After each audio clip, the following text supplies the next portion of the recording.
Jeff Ogilvy survives Wingfoot. Now the moment Aaron Badley has waited for. Gary Webb is the 5-time Australian Open champion. Golf at its best by one of the best in golf, Peter Thompson. Stand in front of a crowd like this today and win the PGA Championship is pretty special. He's done it at last. Greg Norman.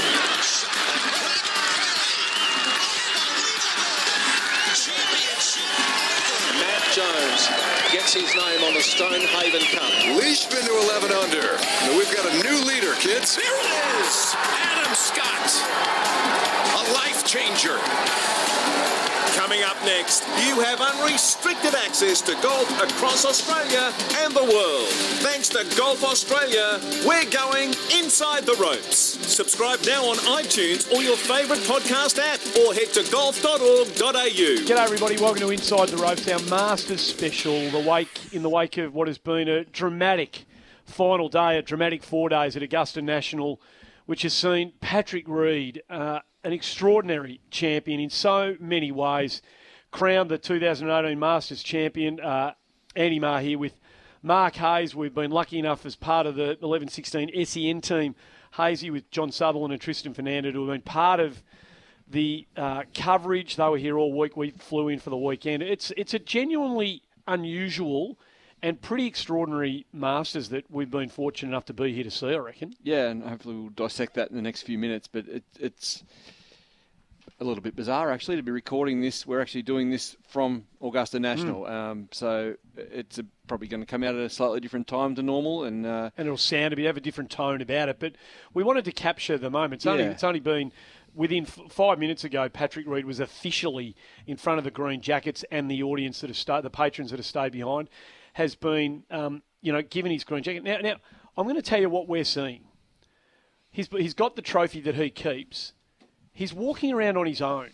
A couple of green jackets members are coming up and patting him on the back. Very few. But he's literally on his own. This is less than 5 minutes after the official presentation is concluded. And it is a very unusual thing to see. There's not a swelling crowd around him or wanting to get their piece of flesh with him. It's an extraordinary scene. It is. I had the good fortune to see how that all unfolded with Adam Scott back in 2013, and it's a far cry from what we just saw there.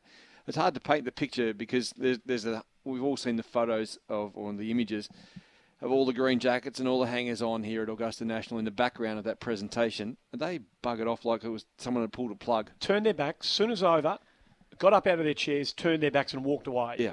Walked away from the champion. Unbelievable. And we'll talk about why in a minute, but for Adam Scott, it was not driving rain, but it was, decent amount of rain coming at the time, and everyone was out there slapping him on the back and getting their, photo or doing whatever it is that they wanted to do with him and just welcoming to the fray.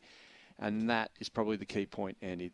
Is he going to be welcome into the brethren that wear the green jackets? I don't like using brethren as opposed to the masses, but it is very much a boys' club here, let's be honest. So it's an extraordinary thing. Or I think we're both still a bit sort of perplexed. Well, okay, here's where I sit on it, right? I don't want to make more out of this than is actually the case. I want to be really mindful that in the wake of all of this, that Patrick Reed receives the credit he deserves for playing the sort of golf he's played for 4 days. I want legitimate major champion. Absolutely, and had to stave off genuine challenges today. He got lucky on a couple of occasions, and we'll have a chat about that on the way through. But I do find it impossible to ignore the story that existed about Patrick Reed before we got here this week, and the atmosphere that has greeted him and surrounded his victory. I find it impossible to genuinely divorce the two. Yeah, and we don't even need necessarily to back the truck over the intricacies of what got him in this position. Suffice to say, he had some golf issues as a young fella, some social issues as a young fella, and they've all brought him to a point here where he is not revered even within his own community. Now, we spoke about it at length during the radio commentary. We won't necessarily go into it right now. I'm sure most people who are listening to this are aware of some of the accusations in his direction. But what we cannot avoid here, Andy, is we saw Jordan Spieth walk up the 18th. We saw Ricky Fowler walk up the 18th. We saw Rory Mcilroy walk up the 18th to rousing receptions, to huge hair raising on the back of the neck. Rapturous applause. Unbelievable. Typical what you'd expect from a huge, knowledgeable golf crowd here at Augusta National. We saw a guy who has spent a large portion of his adult life in this very community walk up the hill to the 18th green, the 72nd green, to win his first major championship, and it was muted. It was. It's hard to put the right word on it, but it was subdued. Definitely reserved. And it's almost inconceivable to me, and I mentioned this in the radio commentary that we finished. His parents live in this town and weren't at the course. Just think about that for a minute as you're listening to this. I mean, it's almost hard to conceive. Families have issues worldwide. This is a guy who's making millions of dollars and has had a relatively good upbringing and all these sorts of things. And he's been lucky, mate. He's one of the lucky ones. On so many levels, yeah. He's been lucky. And his parents, the last time he had anything to do with them was that he kicked them out of the US Open a couple of years ago when they were following him unknown in the crowd. He saw them and had them removed from the course. This is going to be an extraordinarily unusual response to a Masters champion. They're normally revered in all forms of media. I can't think of one that wasn't, even to the players who we don't see as being legitimate major champions in a historic sense. I'm not saying they didn't deserve it at the time, but you know what I mean. They were still revered in the next day's press and in media reports and by the stories that people took away from the course. This is different. So we know that Patrick Reed won the Masters by a shot from Ricky Fowler, Jordan Spieth and Jon Rahm. I agree with everything you've said, and it'll be interesting to see what part of the postscript to the 2018 Masters it plays. But the playing of this round, even that was unusual. We came here today, by and large, most of us thinking that it was, can McIlroy run him down? Yeah. Can McIlroy rein him in? And if Reed goes low, how low can McIlroy go to beat him? That was the sense. And we sat down with John Hagan early in the coverage. We sat down with him on the Saturday as well. Respected golf writer, good friend to everybody at Inside the Ropes. And Huggy was seeing something in Rory McIlroy that fed him full of belief that this on was Saturday. Absolutely. Yeah. This is going to be McIlroy's tournament. And even a couple of times early in the round, even though it was very up and down, both Reed and McIlroy, he closed twice on Reed in the first 5 or 6 holes to the point that you thought, okay, the next hole that they play, McIlroy's going to go past him. Yep. And he looked like he, even though he hit that horrible first drive, it just felt like he had his game more together and his nerves more together. He's won 4 times. He knows what it's like. Reed hasn't until this weekend. But it never happened. It never happened for Rory. And then it felt like, it's going to be pretty straightforward for Reed after that. But it was anything but straightforward in the end. He required 2 huge strokes of luck on the back 9. No, in fact, he needed 3. Because not only did he need the ball hanging on 13 and the putt on 17, which he'll talk about, but he needed Jordan Spieth to miss a putt on 18 that Jordan Spieth makes falling out of bed. I mean, this was... And we'll talk about all of those. And the shot that he played, the bump shot from the rough on the right on 11 that nearly went catastrophically long under a tree. Oh, God, yes. So that could have finished anywhere because he had a 80-metre target and missed it and ran into the rough. I mean, all he had to do was get it out onto the short stuff and couldn't manage it.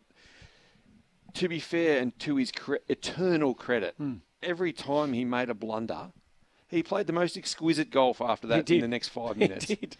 So, full credit to him as a golfer. Let's not mix the two up here.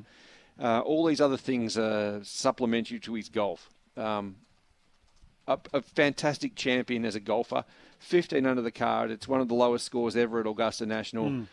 He's done it against a leaderboard throughout the week that was world class. We often see 2 or 3 pretenders to the crown here in the leaderboard. We didn't this weekend at all. Not this week. No. It lived up to expectations without Tiger as the tournament.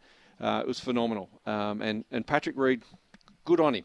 I just finishing off McIlroy because he'll leave here flatter than the proverbial Carter's hat. He had chances by my reckoning before I gave up on him, which was on the 12th, which is when Patrick Reed rolled in his big birdie putt, which was probably decisive in the final analysis. Well, any shot that he saved is obviously critical in a one-shot victory. But in terms of Rory McIlroy, before the 12th hole, when Reed snubbed out any chance that he did have, by my calculations, in the preceding 11 holes, he had 8 chances to stick his foot on the throat of Patrick Reed, turn the screws, do whatever cliche you want there.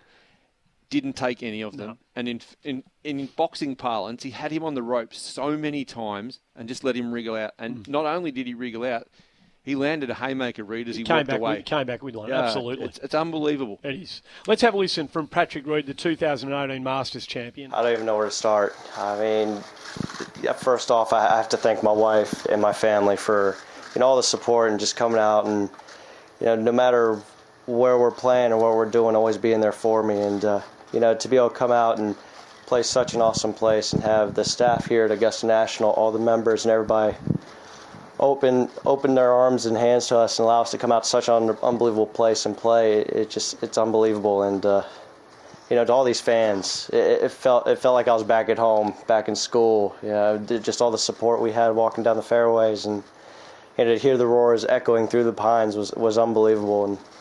And I just want to say thank you to all y'all, and hopefully there's a lot more to come. So, look, as he should be, satisfied with the win and a lot to look forward to. I think we all are of the view that irrespective of what you might think of him personally, whatever personal misgivings you might have about him, that there will be, I'm loath to say, more major success to come because they don't get given away. And as every year goes by, they seemingly become harder to win, such as the depth of men's golf.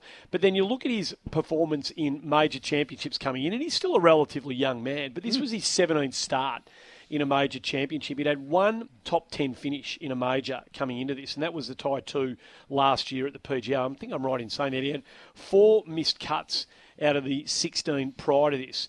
So he's found it hard. Am I right in saying that? Yeah, I got those numbers right. So he's found it hard to get the best out of himself on the biggest stages, despite the proclamation, back in 2013 or 14, whenever it was, once he'd won his third PGA tournament at the age of 23, that he saw himself as being a top 5 player, and that's where he was heading. And good luck anybody who disagreed with him. And he knew how good he was, and he knew that he was better than he had more game than most of the blokes out here. I mean, that was a clarion call to every other professional golfer and golf writer around the world about Patrick Reed, who knows how good most of these blokes. I mean, he'd already made up his mind that he'd gone past Sergio Garcia and countless other players who have since that day put their foot on the Patrick Reed throat when it matters most and relegated into also-ran status in major championships. But having seen him this week and the game that he's got, I mean, we saw that helicopter cut-off, sawn-off, power fade thing that he was playing all week. I'm not quite sure. We all struggle to put a name to it. Yeah. He has got a very big game. He's got a lot of shots. He's got great touch. He's got power when needed. There's no reason at all that Patrick Reed, as distasteful it might be to some, no reason at all Patrick Reed won't go on and be a contender in major championship golf for the next decade. No, there's no reason at all, except that I think he might, as I think he's been prone to in the past, drink a little bit of his own bathwater. I don't know if you know this, Andy, but this is the first time he's fired around under 70 at the Masters. He's played the course 1,000 times as a whatever. Recorded in Masters. In Masters history. No, in Masters. He has not broken 70 until this week. Gee, I didn't know that. And he's come out and fired rounds of 69, 66, 67 for the first 3 and then had the big, massive battle on the Sunday afternoon. But that's an extraordinary turn of events. They'd schwab him if he was a horse. No, that is. It's a big jump from not being able to break 70 to shoot 3 substantially under 70 rounds in a major championship. So look, who knows where Patrick Reed's going to end up. One thing we know for sure is for all the shroud of, controversy around his past and the air of sort of from the crowd here as he walked up 18th and even as they celebrated or didn't celebrate, as the case may be, his win. He's a rock star when it comes to playing for the United States. Captain America is what he's known as. When his performances in match play through his collegiate career are well documented. He won 6 out of 6 in the finals the 2 years he represented Augusta State to win the national championship twice for what's regarded as a second-tier college. Yep. He's then done nothing else but go on and obliterate Europeans in the Ryder Cup. Whether US won or not, he's been a rock star for the Ryder Cup team, and he did likewise in the President's Cup last time out too. He absolutely put Rory to the sword today. I mean, he would have come here today thinking that it was a match play type situation like so many of us did, and I'd love to know the psychology of how that all played out today, because he put Rory away before the turn. Rory was gone by the time they turned, and Reed must have been thinking, well, that's it. I've got rid of him. I'm just going to win them. And then the run of Jordan Spieth, was made, and Ricky Fowler chipped away and put together, a really good 67. It was a really good 67 from Fowler. So it didn't come easily in the end. I mean, he really had to work hard for this, Reed, even though I think we're all of the view that put McIlroy away, get the better of him, and it's yours, mate. Well, it didn't play out that way at all. And in the end, but for a couple of strokes of very, very good luck, most notably for me, 13 and 17, I don't think he wins the Masters. Well, he's only got one shot to play with here, so any further perils in which he finds himself are going to be critical, literally critical to his chances here.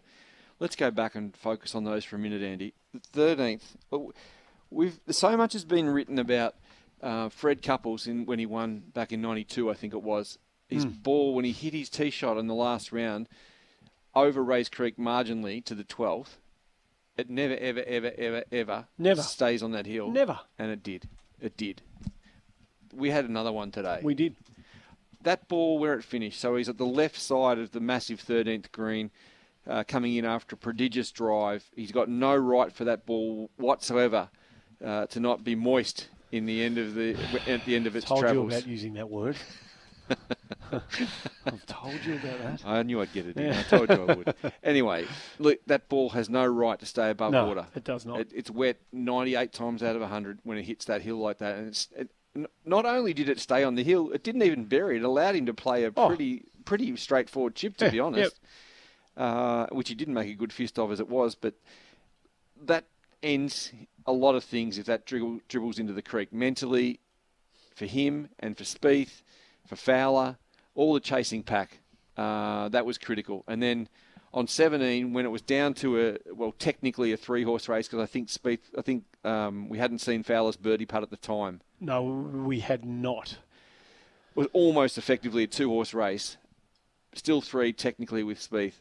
But he has hit a putt from 26 yards across a curling, maniacally fast green, way too hard by any judgment at all. It, mate.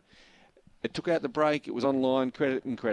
But it hit the middle of the back of the cup, and it almost put the parachute out like a drag car. He wasn't thinking when he stood over the putt, I'm going to smash this at the pin, and it's going to stop dead past the hole. He wasn't thinking that.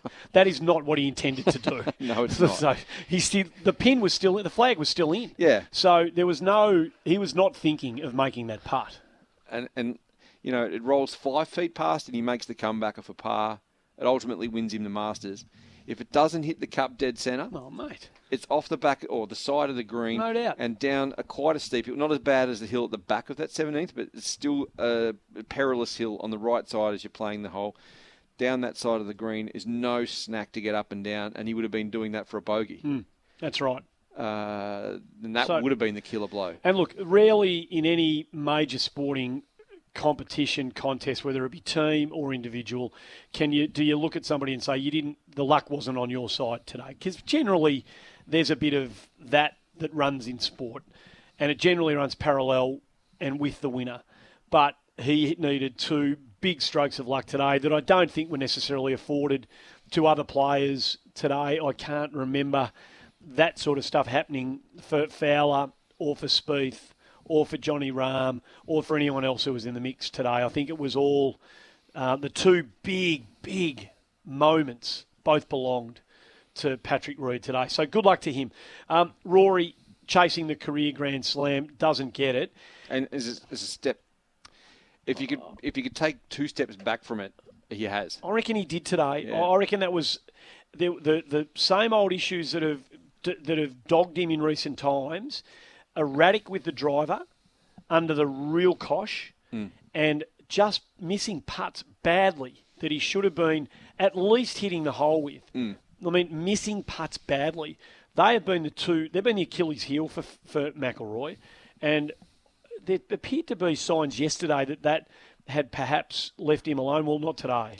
Not today. Not at all. And we all have in our mind the snap hook he hit in the Masters leading it in 2011 when it went sideways for him literally off the tee on 10 and was the forerunner to a 43, a 7 over par 43 on the back 9.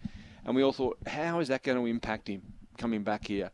To his credit, he's come back not the next year and not even the next 2 years, but the following 4 after that, he's had 4 top 10s here at Augusta National. And you think, he's buried the demons. Well, today just excavated them, if there's such a word. What's the word I'm after? Yeah, exhumed them. Exhumed them, thank you. The demons are alive. He'll come here next year unless something really dramatic. But if all things are being equal between now and this time next year, he'll turn up here on the Thursday, one of the players to beat. No question about it. He will, but by the exact same token, the media will write the story, whether he wants it or not, whether it's justified or not. He could be 10 shots clear after 54 holes here next year, and that story will get written, I guarantee you. Let's hear from Rory Mcilroy after a really, really disappointing conclusion to his campaign. Of course, it's frustrating, but it's hard to take any positives from it right now. But at least I put myself in a position. That's all I wanted to do. The last 4 years, I've had top 10s, but it hasn't been. I haven't been close enough to the lead. Today, I got myself there. I didn't quite do enough. But come back again next year and try. Okay, before we get to a break and talk about the Australians, what about the other two that made this such an unforgettable day? Two of the really genuinely popular and genuinely loved American players. I can feel myself warm to it, this conversation, even as they you travel. say that. I mean, Patrick Reed pulls out of the Super Sixes. From a domestic perspective, he's the draw card they built a tournament around him 2 years ago, and he pulls out because he's got a cold. Give me a spell. So Louis Oosthuizen turns up and plays, right? Played the next week. Played the next week. And look, just before we leave that, the PGA of Australia deserves full credit for not lynching him publicly. Oh, they could have. Yeah, they absolutely could have. And, again, full credit to that tournament for having the pulling power to be able to rectify the situation at the last minute. It's a good, fantastic championship, and it deserves a lot better than what Patrick Reed gave. So he pulls out because he might have had a sniffle, but he just didn't want to travel. These two blokes, when they commit to something, they travel. And when they travel, they compete. They don't just turn up and cop the check and make the cut and just disappear, back to the airport as early as they can on Sunday afternoon. They both put in and compete wherever they go in the world, Fowler and Spieth. And I think that plays into the whole, love that the world of golf has for the pair of them. Absolutely. Look, you expect biased, unabashed, Australian crap from me, listening to watching golf. I just love it. I have not the same feeling, not to the same extent nearly, but I love watching Jordan Spieth charge. So do I. It's great. I don't have that to say about too many Americans, but I love watching him play golf. When he got a sniff of it today, it was unbelievable. It was great to watch. It really was, and I'm staggered. I'm staggered that he pulled 2 putts. One, particularly on the 13th, was a bad putt for eagle. He made the birdie. But on the 18th hole, he had a terrible drive that cluttered into the trees on the left and left him unable to get to anywhere near the green in Cactus, two. Mate. But he played a fantastic third shot, gave himself a legitimate chance at a par that he makes 98 times out of 100. Didn't even hit the cup. Took the air out of the crowd for so many reasons, but that putt, had it gone in, gives him a share of the Masters record for the lowest score ever at Augusta National. That's how good it was, and it had 2 or 3 bewildering mistakes from a guy who doesn't tend to make too many. But let's just put an exclamation point here on what he's done, Jordan Spieth. Tied second here on debut. Won it in 15. Tied second after the just nightmare on the 12th in 2016. Tied 11th last year and third here this year outright. I mean, that is staggering. The other bloke. This was a I'm going to say it was a coming of age round for Ricky Fowler. It felt like, and he's won the players, and he's won a lot of tournaments around the world. But this felt like, particularly the way he played 18, this felt like it had something really mature about the way Fowler got around this round. He made it happen. It wasn't just brilliant golf. He had to stay in contention.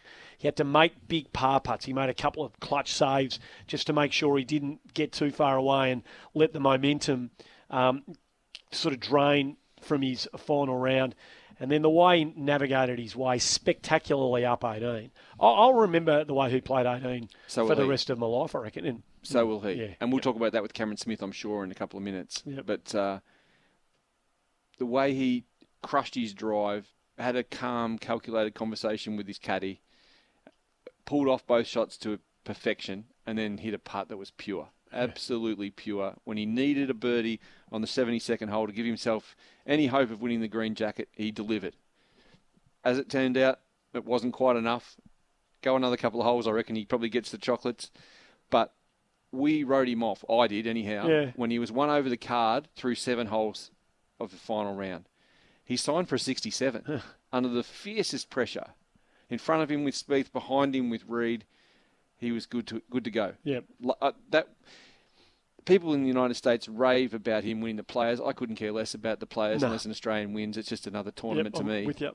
But that's their 5th major, and they rave about it here. They love that he won it with a leg in the air in the end a couple of years ago.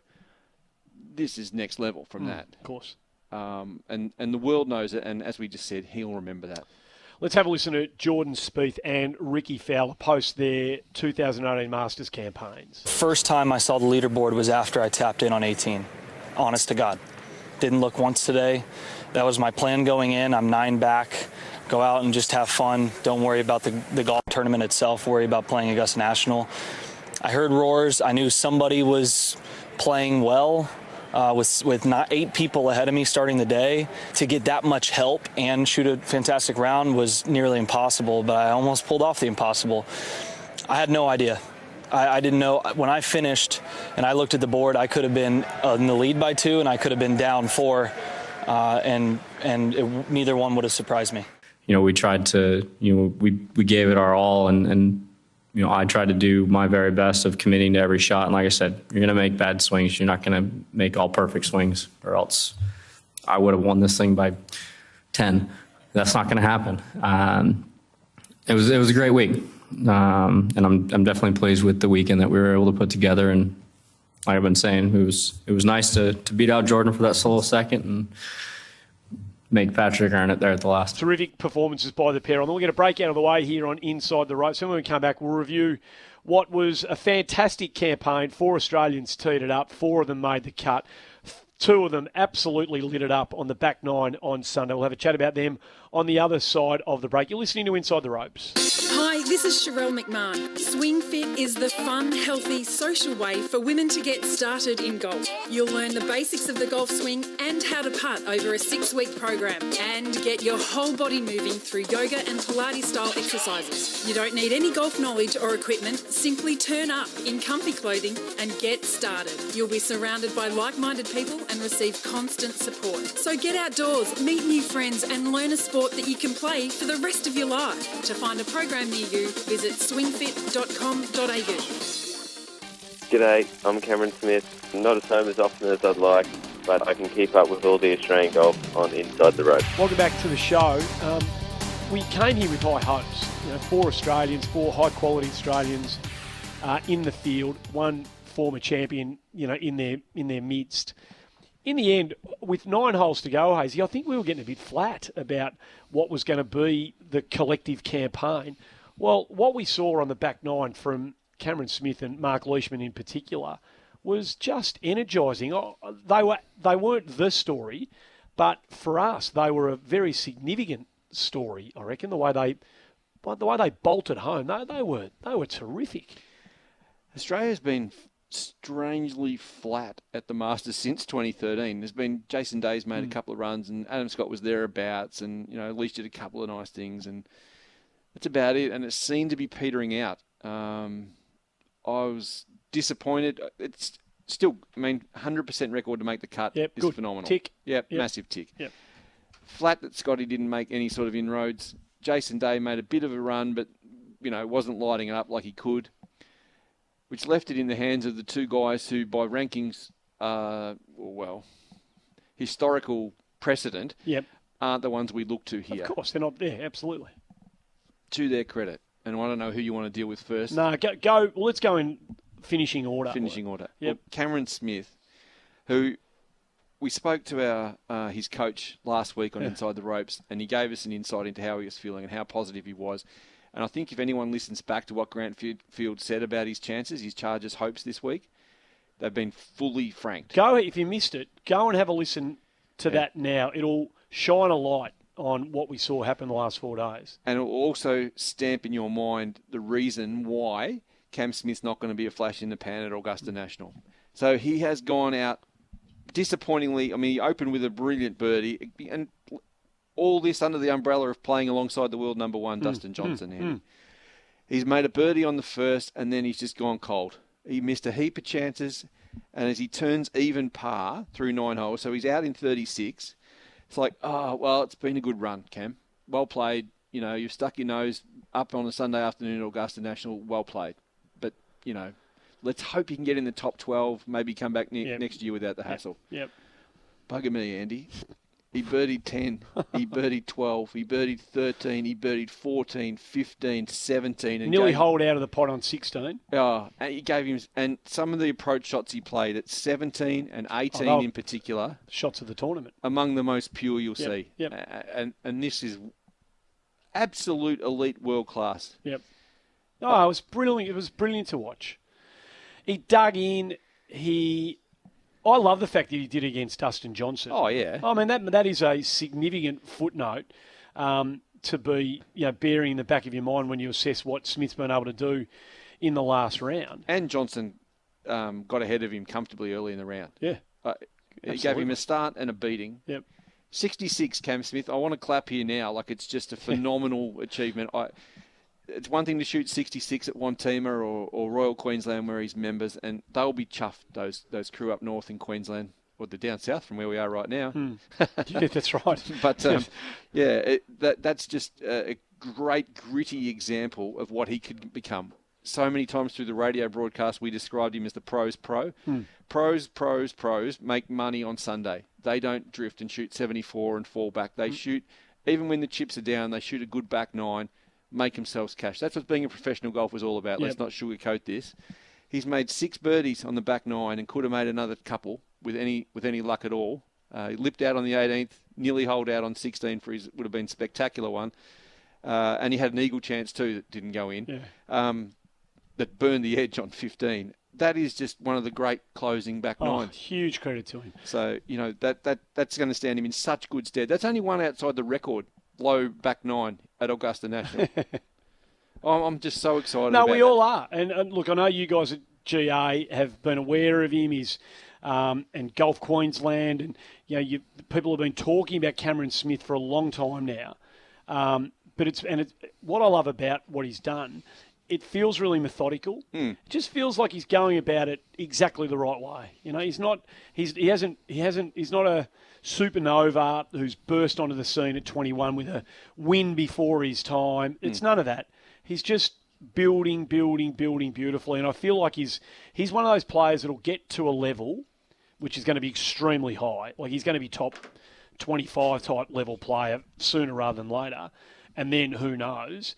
But he's just going to hold that. He'll have peaks and troughs. Every player, every professional sportsman has moments where their game's good, moments when it's a struggle. But he's going to be around the mark as a professional player for a very long time, I reckon, this guy. Indeed, I agree wholeheartedly. And the foundations of his game are rock solid.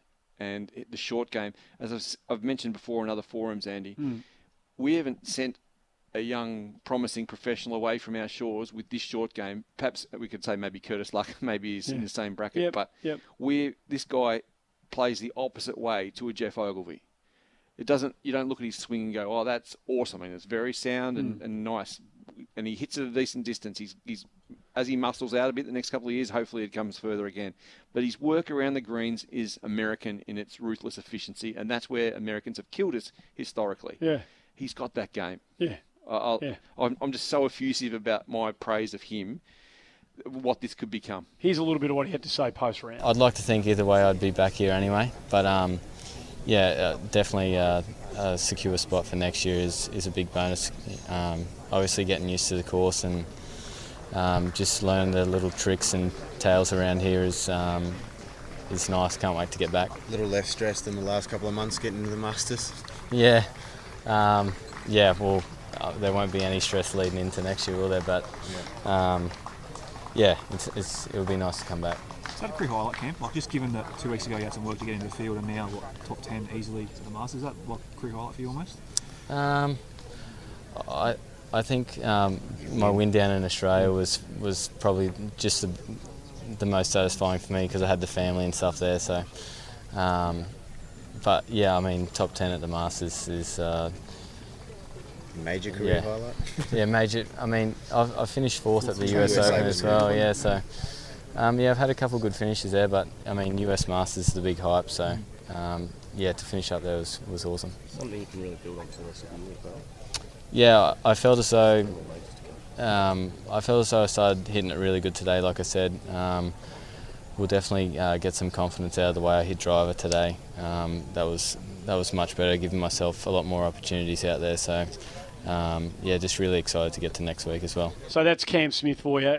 Massive credit, huge tick. I think equally so to Mark Leishman, Hazy, for different reasons.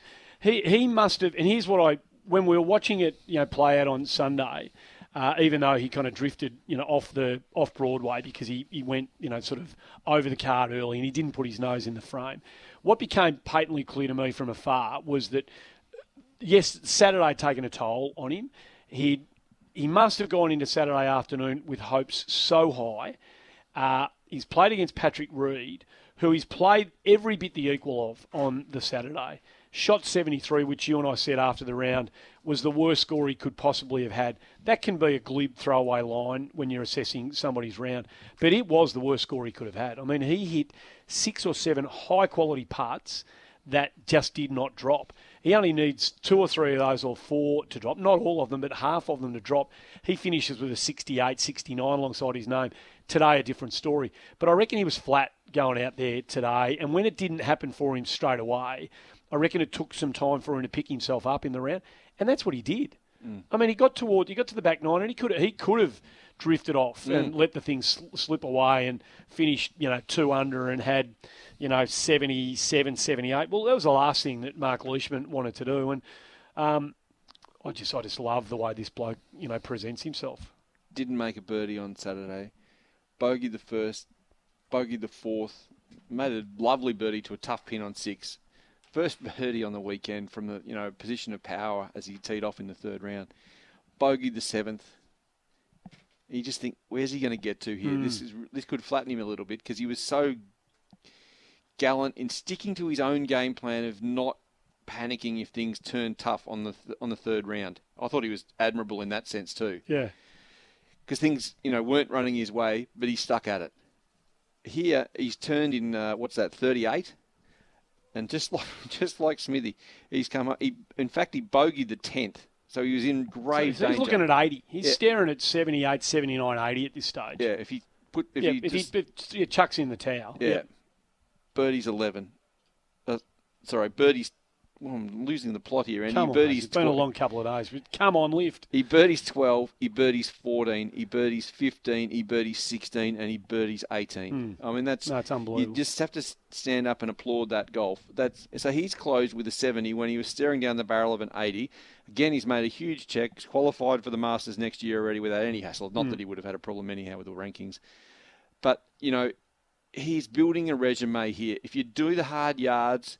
That's what we all accept, that you do the hard yards before you get your moment in the sun. He's done them now. And the way he closed there, I'm sure is going to give him confidence next year coming back as well. Can he win? Yeah, I actually think he can now. He'll never go in favourite. There's too many rock stars who'll go in favourite, but he's building that resume here at Augusta National that says he's a contender. Well, I look forward to Alan Shipnuck's story about him when and if that happens, Hazy, and that's another story for probably another day, unless there's something you want to say about him. Alan Wood Duck? No. Alan Shipnuck wrote a story a couple of years ago, or made a comment on a tweet, a couple of years ago. He's an American journalist, for some strange reason widely respected, that it wasn't a good story that Mark Leishman won a major championship. It was the 2015 Open. It's impossible to put aside, Australian bias here, but it nearly created a punch-on in the media centre at the Open Championship at St Andrews. And he's been continuing on, just rabbiting on. Just chipping away. Yeah, just stirring the pot. And I don't want to...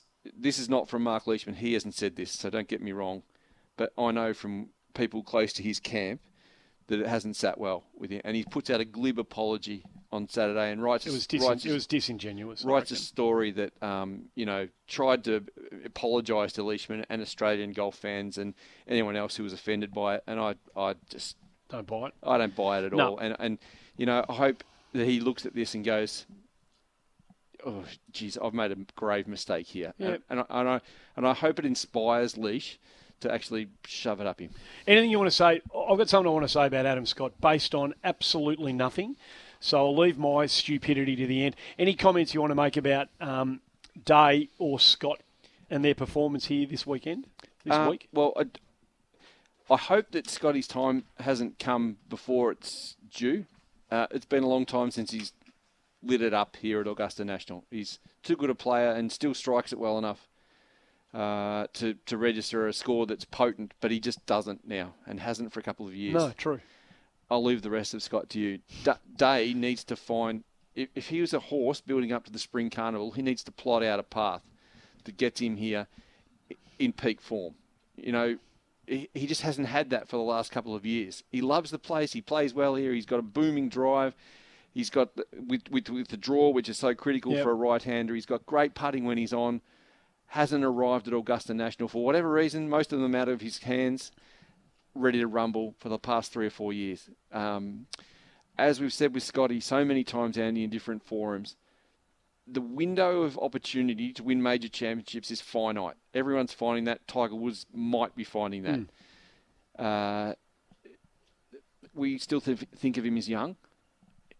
Newsflash, clock's ticking.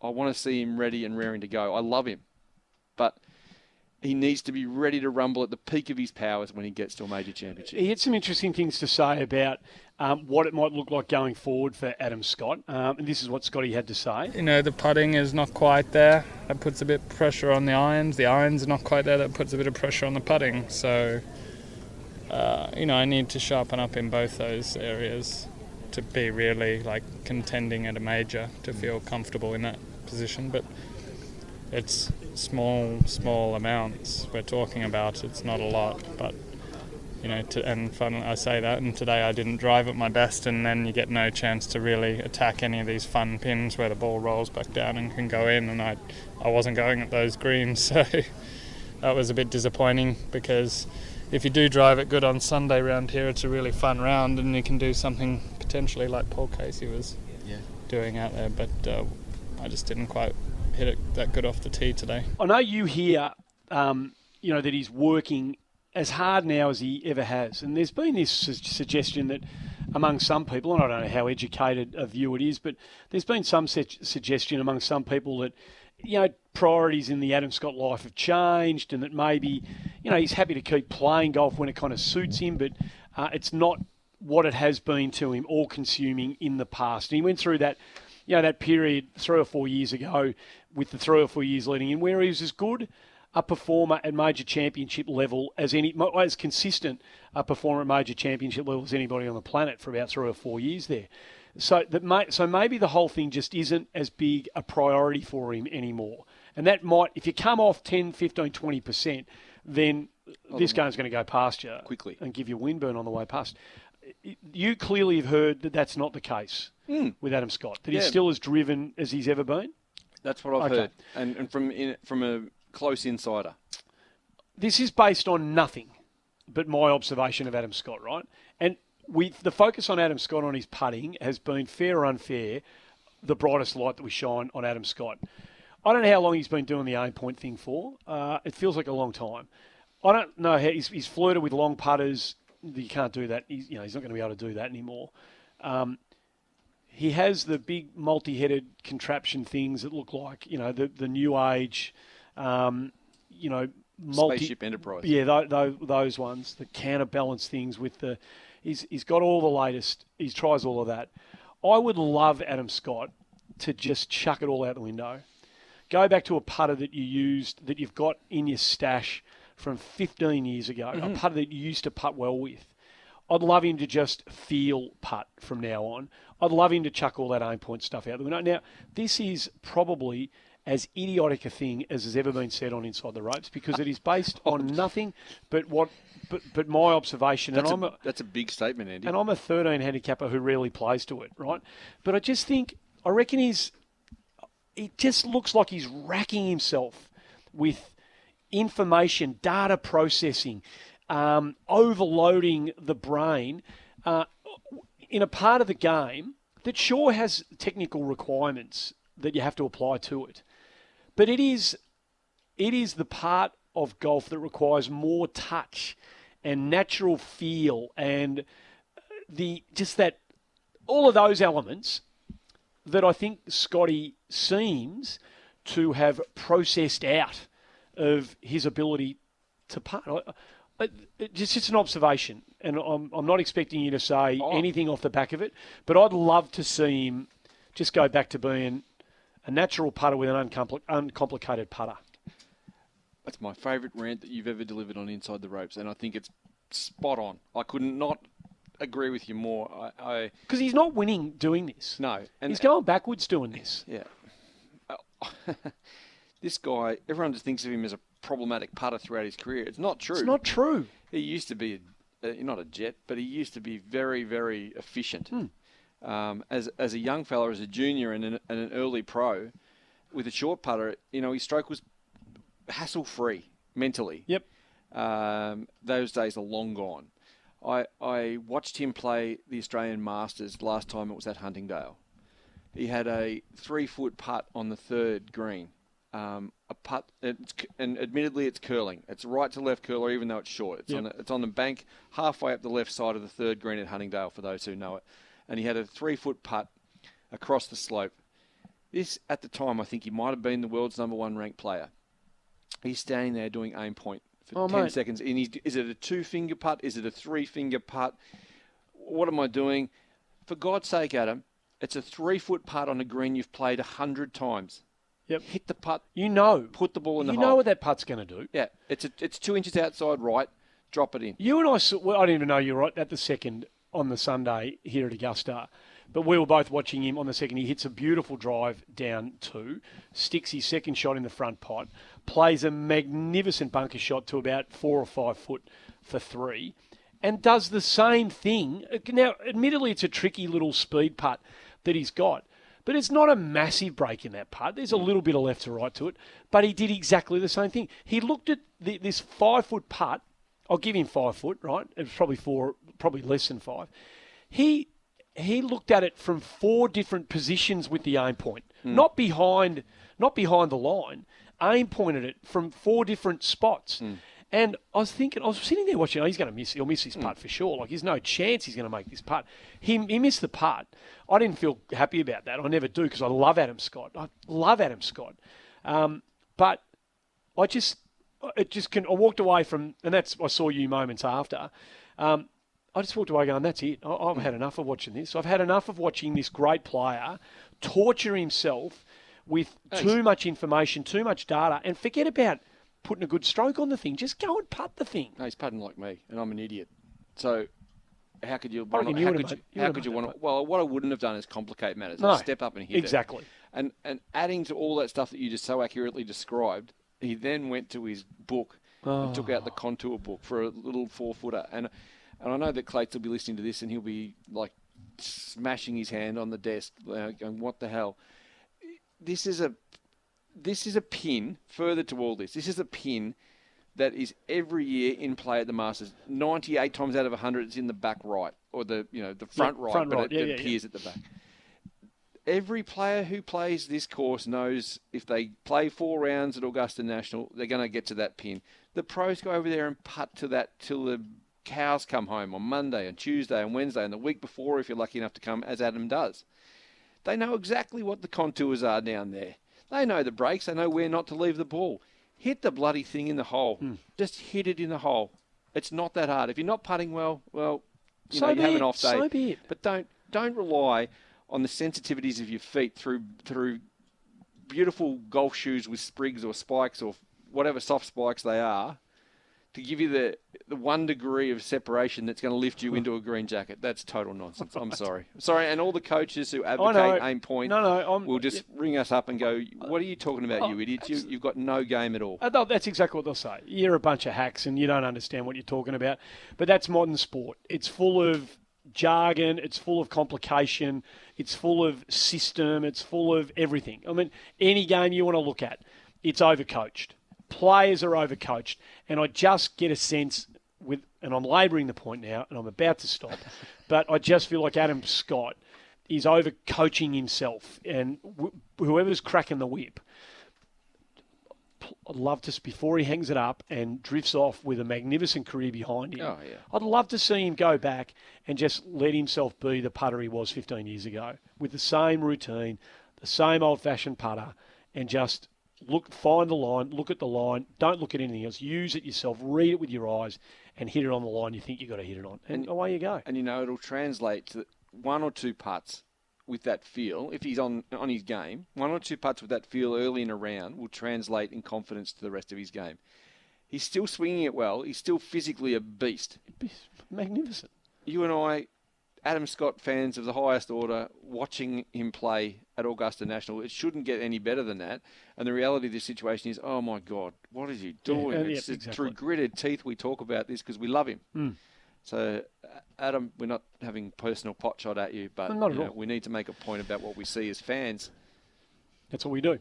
We'll get a break out of the way here on Inside the Ropes. Come back to wrap it up. There's other few little bits and pieces that you want to whip your way through. Hazy will do that on the other side of this Masters special edition of Inside the Ropes. G'day, I'm My Golf Ambassador Jason Day. I'm really excited to be an ambassador for My Golf, Australian Golf's national junior program, jointly run by Golf Australia and the PGA. My Golf is every Aussie kid's first step on their golfing pathway. It's all about teaching children the basic skills of golf in a safe and healthy environment, and just as importantly, about the life skills that golf can teach you that distinguish our sport from the rest. Remember to visit mygolf.org.au for more information. G'day guys, it's Brian Russell here, and I'm a long way from home, playing on the Latin America tour and living in the US, but I keep up with all my Australian golf while listening to Inside the Ropes. Welcome back to the show. Almost time to wrap it up here on Inside the Ropes, the Masters special, but Hazy, you need to draw our attention to a pretty significant amateur event that's coming up, because this has been, well, for boys and girls, the breeding ground of future stars. Absolutely. A massive week for Australian golf, for the players this week specifically, but for the greater golf community in Australia in years to come. And the Australian Boys and Girls Junior Championship, and then the following week, the Boys and Girls Junior Interstate Series, all in Perth. The women's matches all at Royal Perth both weeks. Yep. The men's matches are at Gosnells and also at Hartfield Golf Clubs, all in Perth. I encourage people to go out and watch. I know it's not a big ticket item. It should be. It really should be. It should be, given what's come through, who's come through these ranks over the last 25 years. Spot on. And in our Masters special, I can just, if we have a quick look at the honour roll, Andy, I won't bore everyone with the whole thing, but twice the winner of this in 97 and 98 is Adam Scott. In 2004, from memory, was Jason Day was a winner when it was played in Canberra. 2011, the winner at Carnarvon in New South Wales was Cameron Smith. Okay, say no more. And that's all you need to know, really. Yep. Antonio Medaka, who's been here at Augusta, has won it twice. Ryan Ruffles has won it twice. We hope Ryan Ruffles will spend many years teeing it up here at Augusta. Yeah, and Antonio Medaka's got it back on the right track, heading back towards it. But this is what we're talking about. People who play well in this championship have got a track record of progressing to something far more substantial. Also, I love talking about West Australian golf. Yeah. I'm putting them as favourites to win just about everything over there in some capacity. They're going through the golden years at the moment. They really are. They are having a hashtag golden era They over really there are. in Western Australia. Yeah, the girls, the New South Wales girls in particular, will argue strongly and they'll put up a fierce show to defend their title, Yep. and that's fine. That might be a rip-roaring battle to have. I'd say the boys are going to start favourite in both counts. I just think that the depth they're unearthing over there is just such a credit to everyone in Golf Western Australia. Yep. And they've got players from all over the state, or I shouldn't say that because there's not, there's obviously not courses. It's Vast amount of WA. There's not a lot of golf getting played. Yeah, there's a left-handed kid called Conor Fuchs, plays from the Goldfields Club in Kalgoorlie. And he did so well at the Australian Amateur Championship, and he's so shy, and he's a ripping young fella. He's my black horse Smokey. to watch here, Yeah. mate. He's going to be fantastic. But he's got a whole host of young guys around him.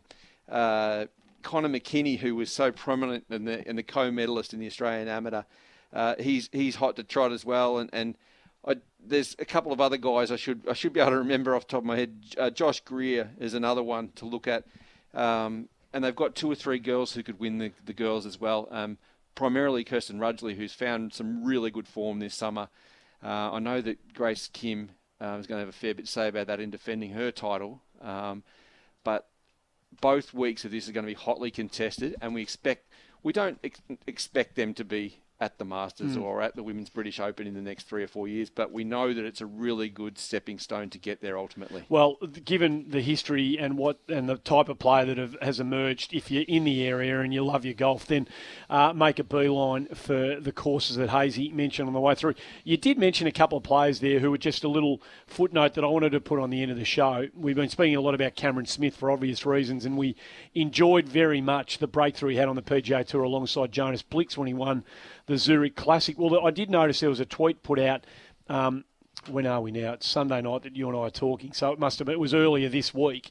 I think it was from Ryan Ruffles that he and Jason Day will be playing alongside one another in the Zurich Classic. So, look, I love the team nature of that event. It's a point of difference on the PGA Tour. Given what Cameron Smith did last year, it shines a light on it from an Australian perspective anyway. But the fact that Jason Day and Ryan Ruffles are playing in that together, I'm super excited about what those two can produce when they get alongside one another. Imagine if just one of them clicked it into gear. The birdies would be just off the charts. It would be fun to watch, wouldn't it? It really would. It would be fun to watch. It wasn't our favourite tweet of the week, just before we go.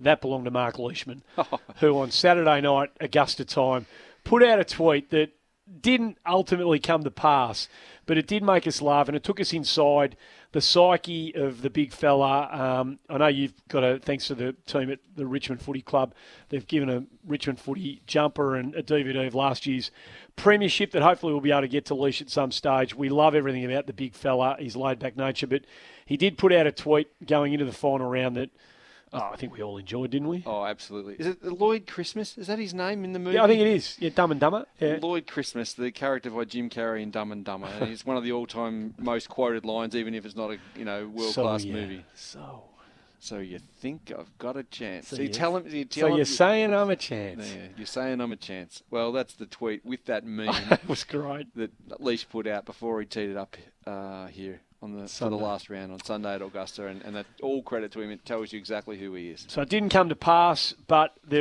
all live to fight another day, and hopefully the contingent will be plus 1 or 2 next year when we come back to do it all again. Hopefully we'll be here to do it again. It's been an absolute joy. We should thank everybody here at Augusta National for making us feel unbelievably welcome. It was a late decision for us to get over here and put the broadcast together. Great work done by a couple of people behind the scenes, particularly John Sutherland and Tristan Fernando, to make it all happen. We couldn't have done it without the support of everyone here at Augusta National who made it possible at the last minute. And it's great. Not unlike golf.